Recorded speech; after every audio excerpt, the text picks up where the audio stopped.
ما ننسخ من آية أو ننسها نأت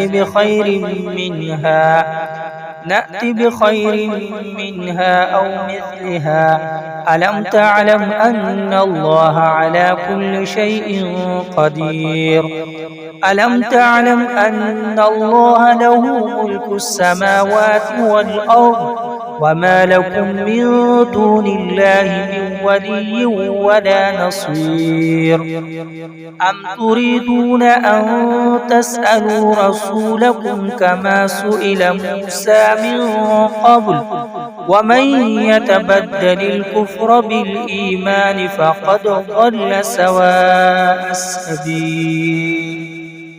ود كثير من أهل الكتاب لو يردونكم من بعد إيمانكم كفارا حسدا من عند أنفسهم من بعد ما تبين لهم الحق فاعفوا واصفحوا حتى يأتي الله بأمره إن الله على كل شيء قدير.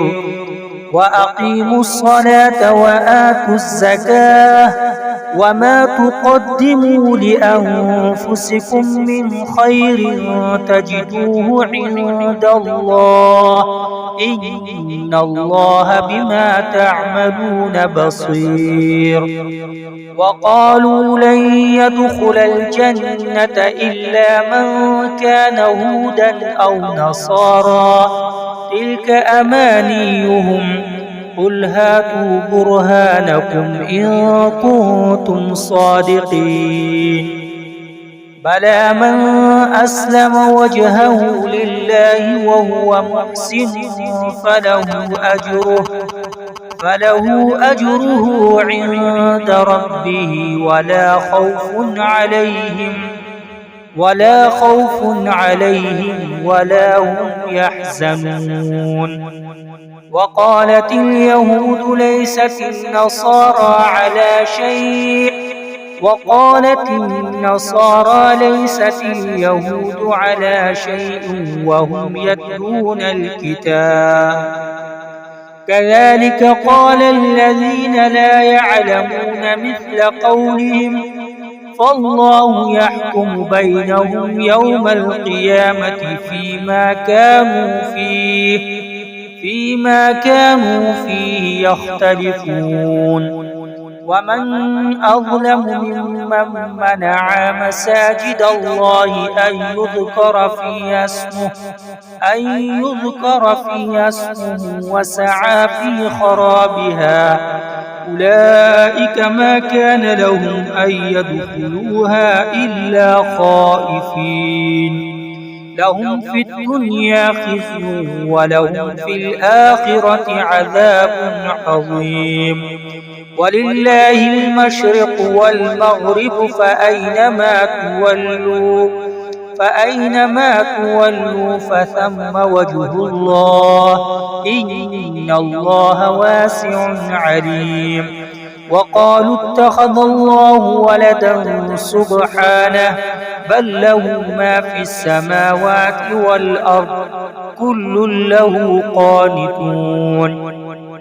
بديع السماوات والأرض وإذا قضى أمرا فإنما يقول له كن فيكون. وقال الذين لا يعلمون لولا يكلمنا الله أو تأتينا آية كذلك قال الذين من قبلهم مثل قولهم تشابهت قلوبهم قد بينا الآيات لقوم يوقنون. إنا أرسلناك بالحق بشيرا ونذيرا ولا تسأل عن أصحاب الجحيم. ولن ترضى عنك اليهود ولا النصارى حتى تتبع ملتهم قل إن هدى الله هو الهدى ولئن اتبعت أهواءهم بعد الذي جاءك من العلم ما لك من الله من ولي ولا نصير. الذين آتيناهم الكتاب يتلونه حق تلاوته أولئك يؤمنون به ومن يكفر به فأولئك هم الخاسرون.